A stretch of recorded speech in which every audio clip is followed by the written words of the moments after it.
నమస్తే, welcome to జనబేరి news. ముందుగా headlines. అమరావతిలో 150 కోట్లతో స్టేట్ సెంట్రల్ లైబ్రరీ ఏర్పాటు. గ్రంథాల ఎస్ఎస్ వినియోగంపై మండలిలో మంత్రి నాదెండ్ల మనోహర్ వివరణ.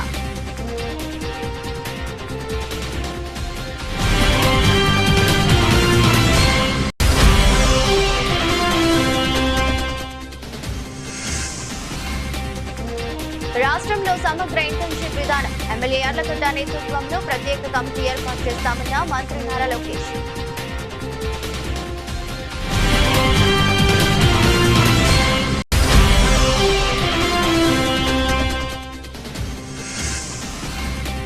గాంధీనగర్ ధర్నా చౌక్ వద్ద యానాదుల సంక్షేమ సంఘం రాష్ట్ర కమిటీ ఆధ్వర్యంలో రిలే దీక్షలు.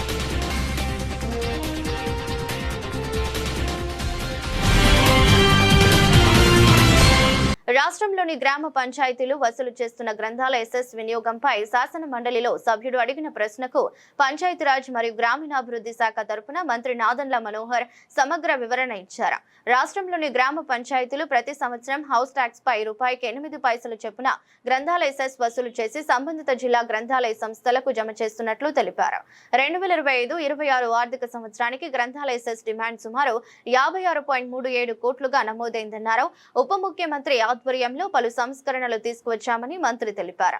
వాటిలో భాగంగా స్వర్ణ పంచాయతీ డాష్ బోర్డు ఏర్పాటు చేసి గ్రంథాల ఎస్ఎస్ వసూలు వినియోగ వివరాలు ప్రజలకు పారదర్శకంగా అందుబాటులో ఉంచినట్లు చెప్పారు. అధ్యక్ష, గౌరవ ఉప ముఖ్యమంత్రి గారి తరఫున సమాధానం అందిస్తున్న అధ్యక్ష,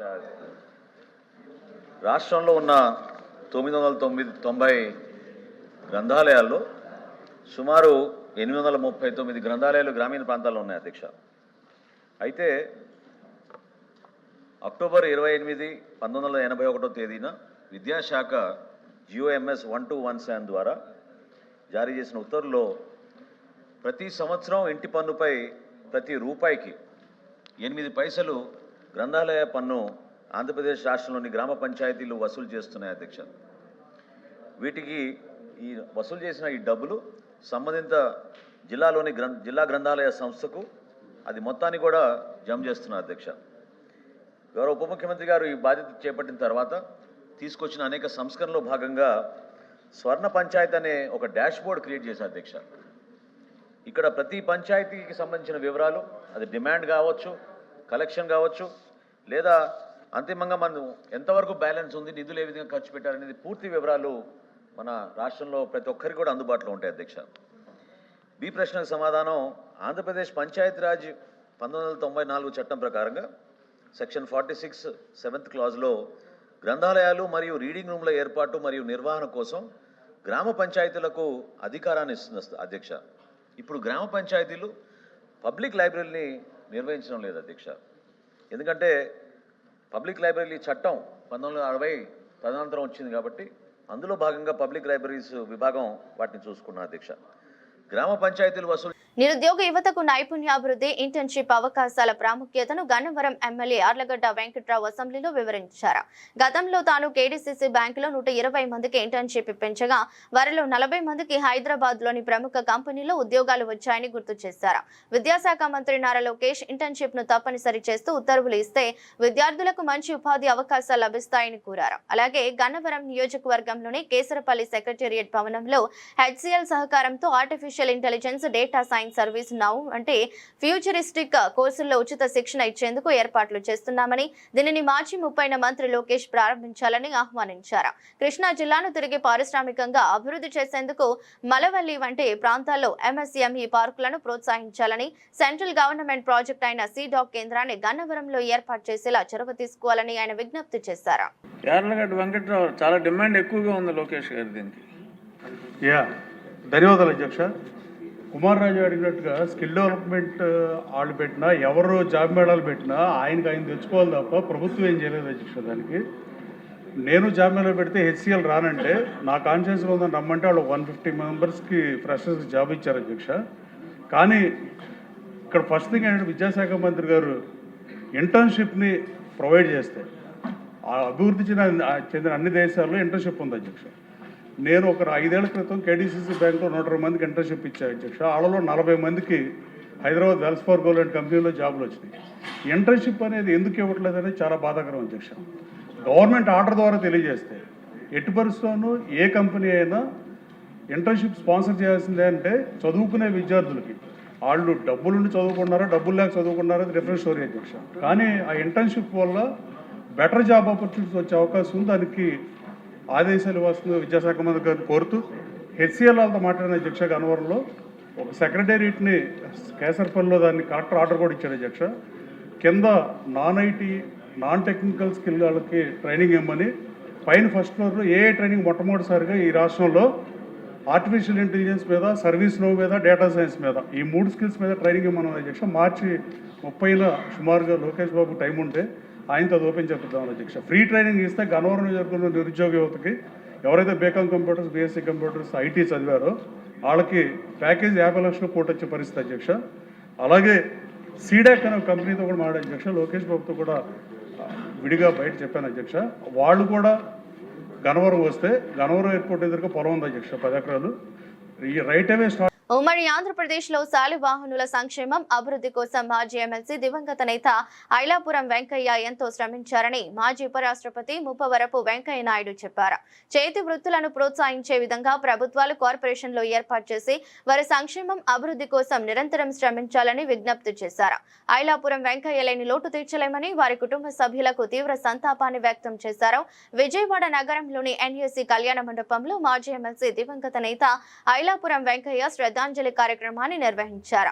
ఈ కార్యక్రమంలో మాజీ ఉపరాష్ట్రపతి వెంకయ్య నాయుడు, మాజీ కేంద్ర మంత్రి రాజమండ్రి ఎంపీ దగ్గుపాటి పురంధేశ్వరి, మాజీ మంత్రి దగ్గుపాటి వెంకటేశ్వరరావు, కేంద్ర మాజీ మంత్రి జేడి సేలం, అవనిగడ్డ శాసనసభ్యులు మండలి బుద్ధా ప్రసాద్, మాజీ మంత్రి బసవరాజు సారయ్య, ప్రముఖ హీరో సుమన్, మాజీ MLA Vangaveeti Radha, Yalamanchili Ravi, Telugu Desam party senior నాయకులు వర్ల రామయ్య పాల్గొని వెంకయ్య చిత్రపటానికి పూలమాల వేసి నివాళులర్పించారు. వచ్చాను కానీ మా మేనేజర్లు ఏంటంటే వాడు సరిగ్గా కమ్యూనికేట్ చేయలేదు, మాకు రూమ్స్ కానీ అవన్నీ ఏవి బుక్ చేయలేదు. సో నేను ఐలాపురం హోటల్కి తీసుకొచ్చాను.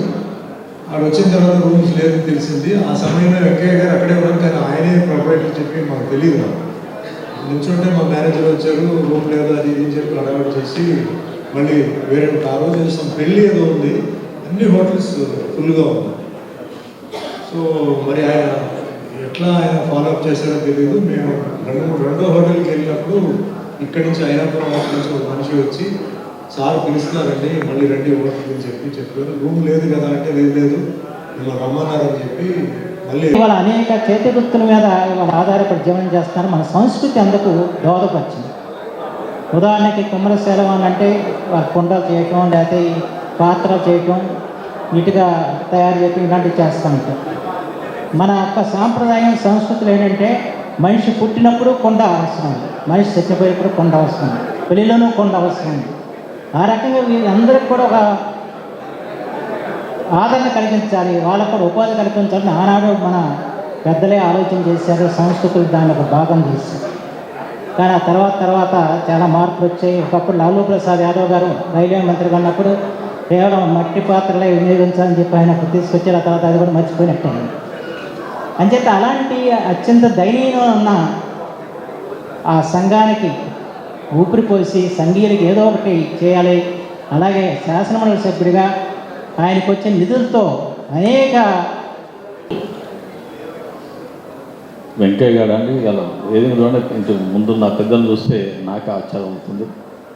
ఇప్పటికే మా సోదరుడు కృష్ణారావు చెప్పిన ప్రకారంగా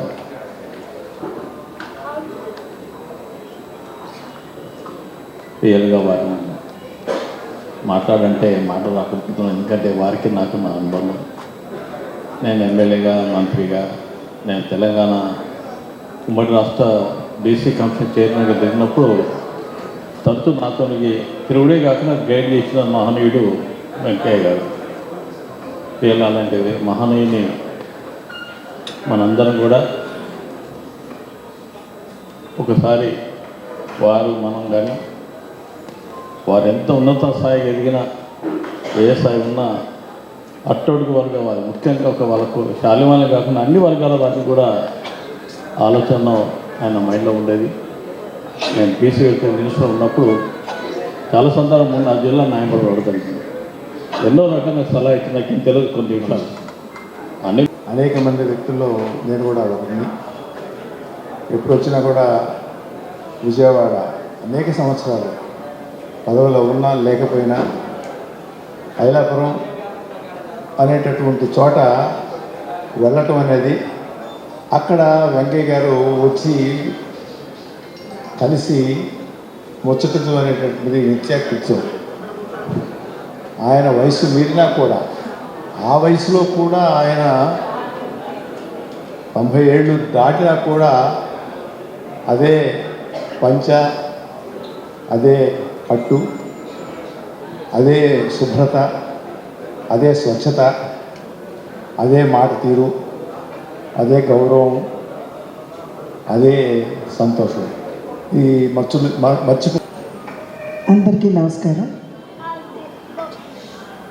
ఇందాక పెద్దలందరూ చెప్పినట్లుగా ఈనాడు ఐలాపురం వెంకయ్య గారు మన మధ్యలో లేరు అనేటువంటి విషయం మనందరికీ కూడా జీర్ణించుకోవటం కొంచెం కష్టతరమైనటువంటి అంశం. వారు పరమపదించినటువంటి సందర్భంలో 97 సంవత్సరాల వెంకయ్య గారి జీవన ప్రస్థానాన్ని మనం అందరం కూడా ఆదర్శంగా తీసుకోవాలి అని చెప్పి నేను భావిస్తున్నాను. ఎంత ఎత్తుకి ఎదిగినా ఒదిగి ఉండడం అన్నది వెంకయ్య గారిని చూసి మనం అందరం కూడా నేర్చుకోవాల్సినటువంటి అంశం. ఎప్పుడు ఐలాపురానికి వచ్చినా కూడా నేను వయసులో పెద్దవాడిని, నేను వెళ్ళి పలకరించేది ఏమిటి అనేటువంటి భావన పక్కన పెట్టి ఒక అభిమాన విషయం తెలిసి చాలా బాధ కలిగింది. అదే సందర్భంగా నేను వాళ్ళ అబ్బాయి కూడా చెప్పాను, పరిపూర్ణ జీవితాన్ని సంస్కారవంతంగా తన కుటుంబాన్ని పైకి తీసుకురావడంతో పాటు తన కులానికి కూడా పూర్తిగా సహకారం అందిస్తూ మిగతా సమాజానికి కూడా సేవలు అందిస్తూ మంచి పేరు తీసుకొని ఆయన స్వర్గస్థులయ్యారు. జీవితంలో 10 మందికి ఉపయోగపడే విధంగా, 10 మందికి ఆదర్శంగా నివసించేట వ్యక్తులు ఎవరుతున్నారో మనం ఎప్పుడు చరిత్ర గుర్తుపెట్టుకుంటుంది, సమాజం గుర్తుపెట్టుకుంటుంది. అలాంటి వారిలో శ్రీ వెంకయ్య గారు ఒకరు. నాకు చాలా ఆయన కాంగ్రెస్ పార్టీ అయినా, నేను కాంగ్రెస్ పార్టీ రెండవ బీజేపీ పార్టీలో ఉన్నా, మొదటి నుంచి కూడా ఆయన అంటే ఒక గౌరవం. వాళ్ళ పిల్లలతో నాకు రాష్ట్రంలో మైనింగ్ రంగాన్ని సరికొత్త పుంతలు తొక్కించేందుకు కూటమి ప్రభుత్వం వ్యూహాత్మక అడుగులు వేస్తుందని రాష్ట్ర ఎక్సైజ్ గనుల శాఖ మంత్రి కొల్లు రవీంద్ర వెల్లడించారు. ముఖ్యంగా బీచ్ శాండ్ మరియు రేర్ ఎర్త్ మినరల్స్ వెలికితీతపై ప్రత్యేక దృష్టి సారించిందని స్పష్టం చేశారు. గత ప్రభుత్వంలో ఇష్టానుసారంగా మైనింగ్ దోపిడీ జరిగిందని చెప్పారు. బుధవారం రేర్ ఎర్త్ మినరల్స్ మరియు బీచ్ శాండ్ మైనింగ్ పై నగరంలోని ప్రముఖ హోటల్లో వర్క్ షాప్ జరిగింది. కార్యక్రమానికి రాష్ట్ర గనుల శాఖ మంత్రి కొల్లు రవీంద్ర, డిఆర్డీఏ మాజీ చైర్మన్ సతీష్ రెడ్డి, మైనింగ్ శాఖ principal secretary Mukesh Kumar Meena, AP MDC MD Praveen, దేశవ్యాప్తంగా ఉన్న ప్రముఖ శాస్త్రవేత్తలు, పారిశ్రామికవేత్తలు పాల్గొన్నారు. ఈ సందర్భంగా మంత్రి మాట్లాడుతూ గత వైసీపీ ప్రభుత్వంలో 5 ఏళ్ల పాటు రాష్ట్రంలో ఇష్టానుసారంగా మైనింగ్ దోపిడీ జరిగిందన్నారు. గౌరవ ముఖ్యమంత్రి వర్యులు నారా చంద్రబాబు నాయుడు గారికి ఆలోచనలకు తగిన విధంగా ఈరోజు ఆంధ్రప్రదేశ్ రాష్ట్రంలో ఉన్నటువంటి మైనింగ్ సెక్టర్ ని కొత్త పుంతలు తీసుకోవాలనేది గౌరవ ముఖ్యమంత్రి గారి యొక్క ఆలోచన. అందులో భాగంగా ఏదైతే రేర్ ఎర్త్ మినరల్స్ కి సంబంధించి బీచ్ శాండ్స్ మీద ఈరోజు వర్క్ షాప్ ఇక్కడ విజయవాడలో కండక్ట్ చేయడం జరిగింది. ఈ కార్యక్రమానికి ముఖ్య అతిథిగా గౌరవనీయులు డిఆర్డీఏ ఎక్స్ చైర్మన్ గారు సతీష్ రెడ్డి గారు, అలాగే principal secretary mining Mukesh Kumar Meena గారు, అదేవిధంగా ఎండి ఏపీఎండిసి ప్రవీణ్ గారు, దాదాపు దేశం మొత్తం నుంచి కూడా అనేక మంది ఈ కార్యక్రమంలో పాల్గొనడం జరిగింది. సైంటిస్ట్ కానీ, ఏదో ఫ్యూచర్ ఇండస్ట్రియలిస్ట్ కానీ అందరూ కూడా రావడం జరిగింది. ఈ కాన్ఫరెన్స్ చాలా అతి ముఖ్యమైనటువంటి విషయం. ఎందుకంటే ఆంధ్రప్రదేశ్ రాష్ట్రం 970 కిలోమీటర్ల సముద్ర తీరంలో ఈ రకమైనటువంటి మినరల్స్ ఆ ఇసుకలో చాలా ఉన్నాయి.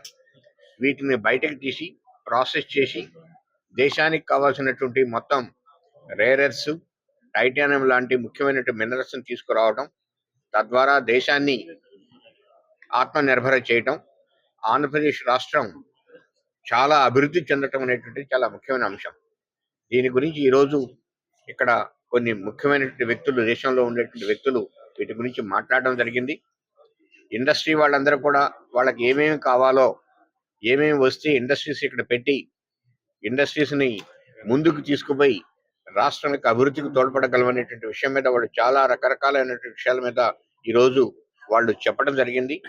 వాటి గురించి ఇక్కడ Andhra Pradesh mining department principal secretary గారు, ఏపీఎండిసి ఎండి గారు, ఆంధ్రప్రదేశ్ ప్రభుత్వం ఏమేమి చేస్తుందో ఈ విషయాల గురించి ప్రజెంటేషన్ ఇచ్చారు.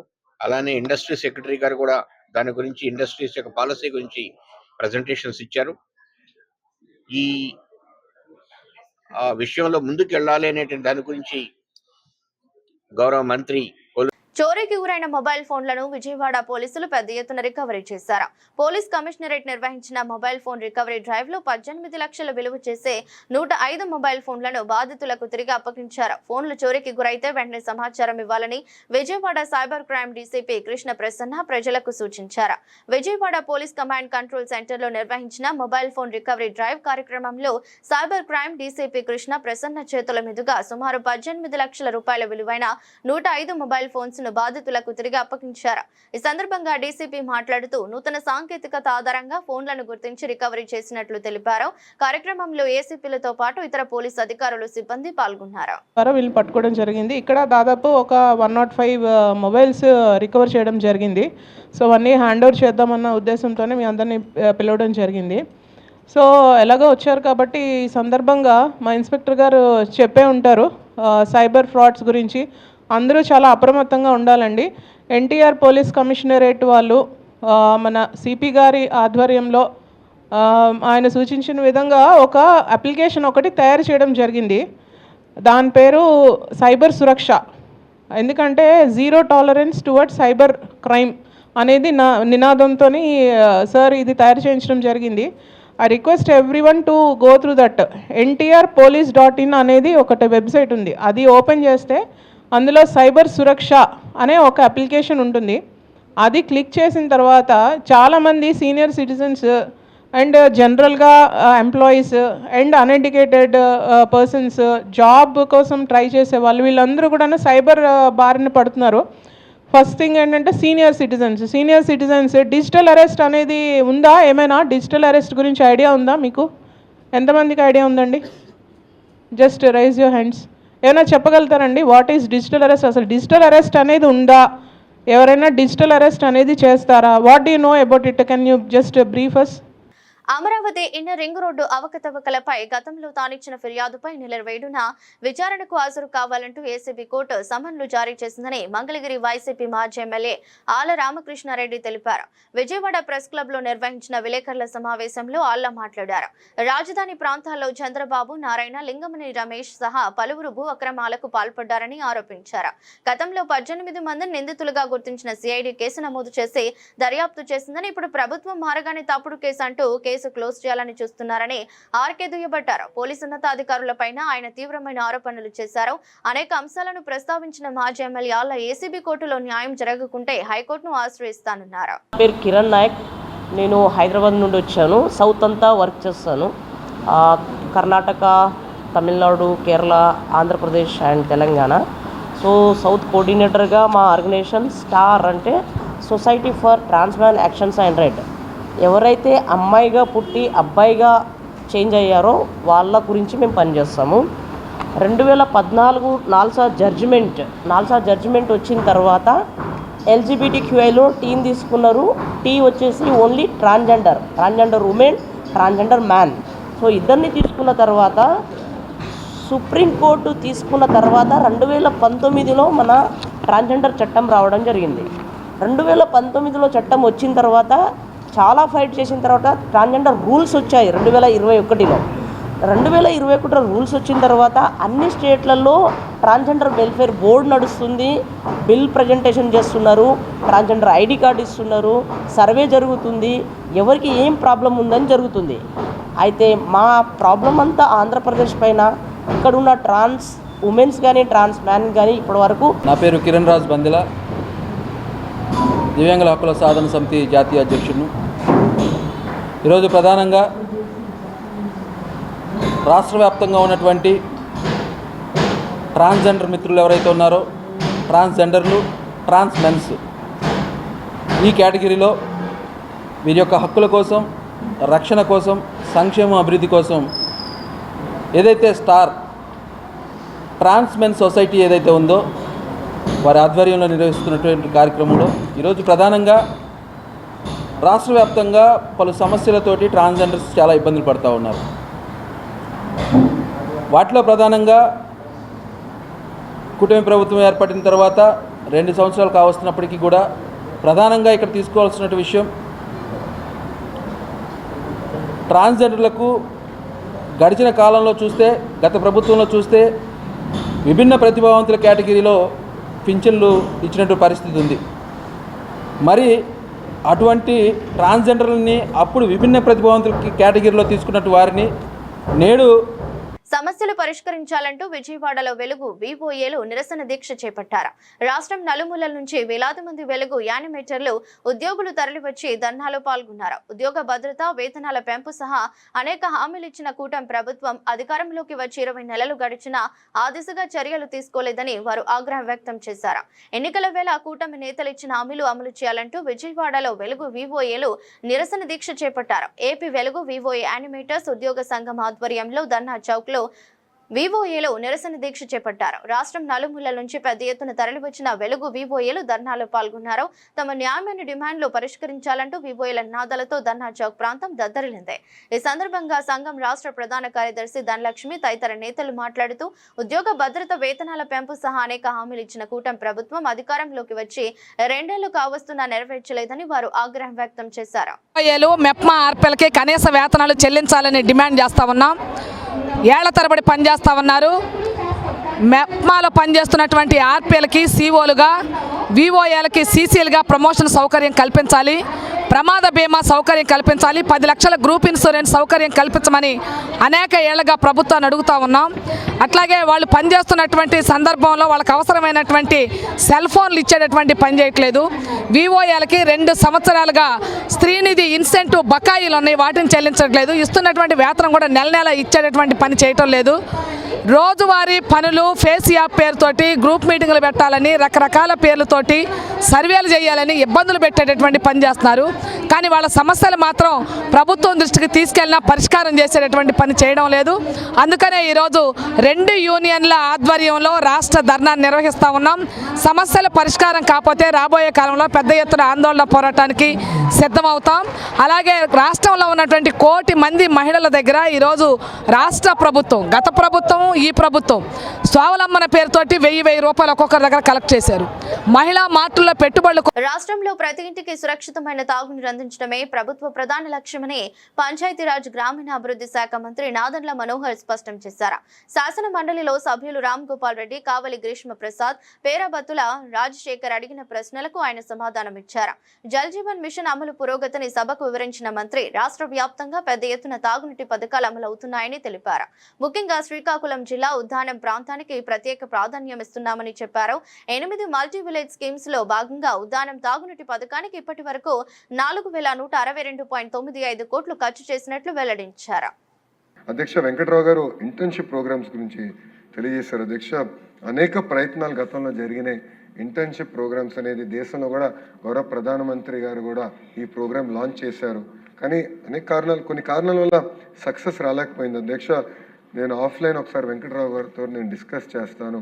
గౌరవ సభ్యులు ఒప్పుకుంటే అధ్యక్ష ఒక స్మాల్ కమిటీ, అంటే వెంకట్రావు గారు ప్రతిపాదించారు కనుక ఆయన నాయకత్వంలో ఒక కమిటీ మేము వేసినాక సిద్ధంగా ఉన్నాను.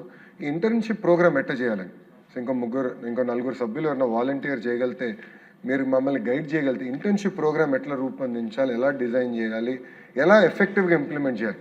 ఎందుకంటే ఇంటర్న్షిప్ చేయాలి మీరని జియో జారీ చేస్తాం చాలా ఈజీ. నేను కూడా సుమారుగా 3 ఇంటర్న్షిప్స్ చేశాను అధ్యక్ష.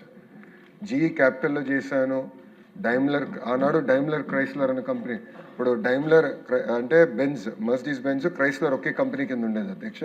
డైమ్లర్ క్రైస్లర్లో చేశా. సింగపూర్ ప్రధానమంత్రి గారి ఆఫీస్లో కూడా నేను ఆనాడు ఇంటర్న్షిప్ చేశాను అధ్యక్ష, నా అండర్ గ్రాడ్ టైంలో. కానీ ఇంటర్న్షిప్ సక్సెస్ ఏంటంటే అధ్యక్ష, మనకున్న బాస్ కూడా అంత టైం ఇవ్వాలి. ఎవరైతే మనం రిపోర్ట్ అవుతామో వాళ్ళు కూడా టైం ఇచ్చి నర్చర్ చేసి మెంటరింగ్ చేస్తారు. విజయవాడ నగరం నడిబొడ్డున ఉన్న రాణిగారి తోట వాసుల కష్టాలు వర్ణాతీతంగా మారాయని సిపిఎం నాయకులు దోనేపూడి కాశీనాథ్ ఆవేదన వ్యక్తం చేశారు. సుమారు 60,000 కుటుంబాలు నివసించే ఈ ప్రాంతంలో గత 8 ఏళ్లుగా సబ్వే నిర్మాణం అడుగు ముందుకు పడటం లేదని ఆగ్రహం వ్యక్తం చేశారు. వెంటనే సబ్వే నిర్మాణం చేపట్టాలని, లేకుంటే ఆందోళన ఉధృతం చేస్తామని హెచ్చరించారు. బుధవారం సిపిఎం ఆధ్వర్యంలో కృష్ణలంకలోని నేషనల్ హైవే అథారిటీస్ ఆఫీస్ ముందు ధర్నా కార్యక్రమం జరిగింది. కార్యక్రమంలో సిపిఎం నాయకులు దోనేపూడి కాశీనాథ్, తూర్పు నగర కార్యదర్శి పుప్పాల కృష్ణ, కార్యకర్తలు పాల్గొన్నారు. అనంతరం మాట్లాడుతూ విజయవాడ తూర్పు నియోజకవర్గ పరిధిలోని రాణిగారి తోట ప్రాంతం ఇప్పుడు సమస్యల వలయంలో చిక్కుకుందన్నారు. 4 డివిజన్ల ప్రజలకు ప్రధాన మార్గమైన నేతాజీ వంతెన వద్ద సబ్వే నిర్మాణం 8 ఏళ్లుగా పెండింగ్ లో ఉందని తెలిపారు.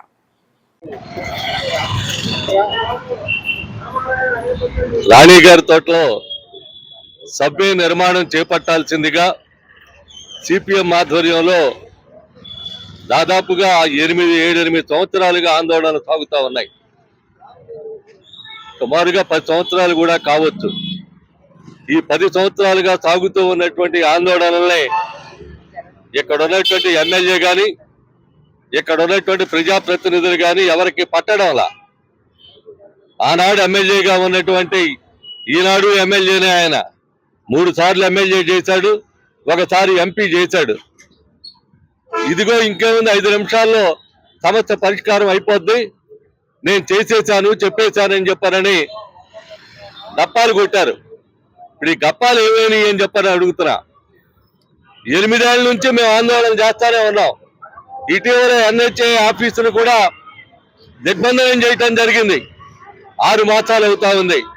6 మాసాల కిందట మేము ఈ రకమైనటువంటి పరిస్థితుల్లో, ఎటువంటి పరిస్థితుల్లో మేము చేపడతామని చెప్పారు. హామీ ఇచ్చారు అధికారులు. పైకి వచ్చారు, మమ్మల్ని ఇన్స్పెక్షన్కి చూడమన్నారు, రమ్మన్నారు, చెప్పారు. కానీ ఎక్కడా కూడా 1 ఇంచి కూడా అడుగు ముందుకు బల్ల. దీన్ని బట్టి చూస్తే పైకి చెప్తా ఉన్నారా, నిజంగా జరిగే పరిస్థితి ఉందా? ఈ రాణిగారి తోట, సిపిఎం తూర్పు నగర కార్యదర్శి,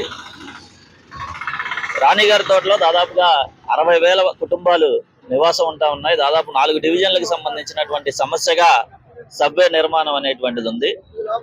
ఈ ప్రాంత ఎమ్మెల్యేగా ఉన్నటువంటి గద్దె రామ్మోహన్ గారిని దాదాపుగా 8 సంవత్సరాల నుంచి ఇక్కడ ఉన్నటువంటి సబ్వే నిర్మాణం తక్షణమే చేపట్టి రాణిగారి తోట ప్రాంతంలో ఉన్నటువంటి ట్రాఫిక్ కష్టాలు తీర్చాల్సిందిగా సిపిఎం ఇక్కడ ప్రజలు కలిసి అనేక పోరాటాలు నిర్వహిస్తూ ఉన్నాయి.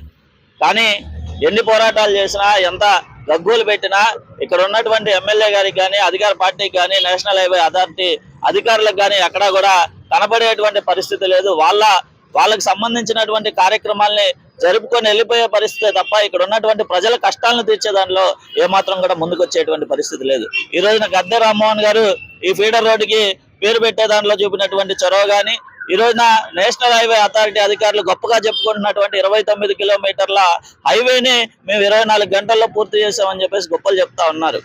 కానీ 8 సంవత్సరాలుగా గట్టిగా 200 నుంచి 300 మీటర్లు ఉండేటువంటి సబ్వే ఏర్పాటు చేయడానికి సంబంధించిన విషయం మాత్రం గాంధీనగర్ ధర్నా చౌక్ వద్ద యానాదులు సంక్షేమ సంఘం రాష్ట్ర కమిటీ ఆధ్వర్యంలో రిలే దీక్షలు చేపట్టారు. యానాదులు రిజర్వేషన్ పోరాట సమితి రాష్ట్ర అధ్యక్షుడు కేసీ పెంచలయ్య మాట్లాడుతూ గత 3 రోజులు యానాది రిజర్వేషన్ పోరాట సమితి ఆధ్వర్యంలో శాంతియుతంగా రిలే దీక్షలు చేస్తున్నట్లు తెలిపారు. రాష్ట్రంలో 30 లక్షల గిరిజనులు, 34 ఉప తెలుగు ఉన్నారని, వాటిలో అత్యధికంగా యానాదులు ఉన్నారన్నారు. 10 లక్షల ఉన్న యానాదులు అన్ని విధాలు వెనకబడి ఉన్నారని తెలిపారు. బాబాసాహెబ్ అంబేద్కర్ రాజ్యాంగ ఫలాలు అందాలన్నా, సమన్యాయం జరగాలన్నా ఖచ్చితంగా ఎస్టీ వర్గీకరణ ద్వారా జరుగుతుందని స్పష్టం చేశారు. ఎస్టీ రిజర్వేషన్ ఫలాలు అత్యధికంగా గిరిజనుల్లో అభివృద్ధి చెందని వారు తన్నుకుపోతున్నారని ఆవేదన వ్యక్తం చేశారు. విద్య, ఉద్యోగ, ఉపాధి నిధులు విడుదల విషయంలో అన్యాయం జరుగుతోందన్నారు.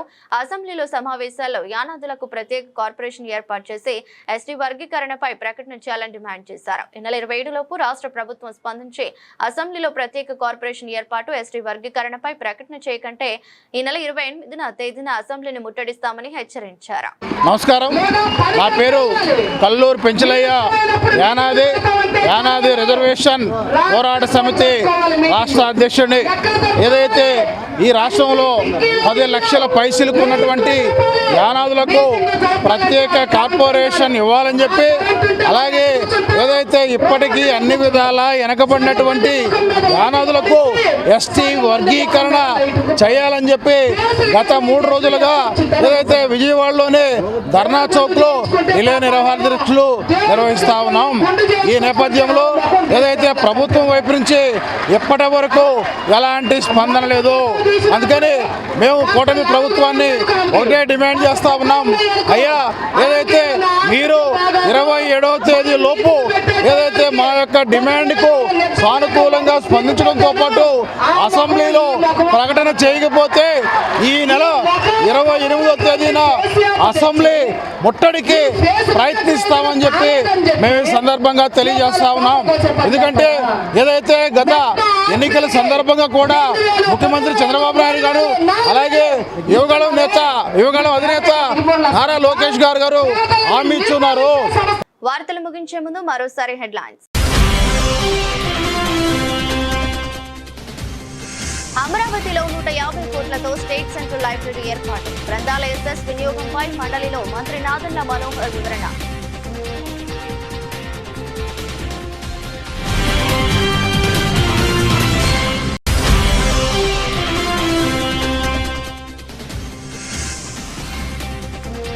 రాష్ట్రంలో సమగ్ర ఇంటర్న్షిప్ విధానం. ఎమ్మెల్యే యార్లగడ్డ నేతృత్వంలో ప్రత్యేక కమిటీ ఏర్పాటు చేస్తామన్న మంత్రి నారా లోకేష్.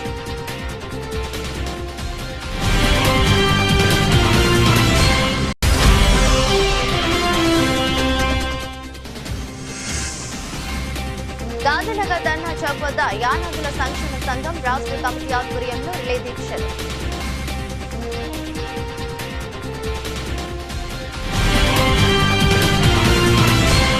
ఇది రోజు బులెటిన్. మరో బులెటిన్లో మళ్ళీ కలుద్దాం. అంతవరకు సెలవు. నమస్కారం.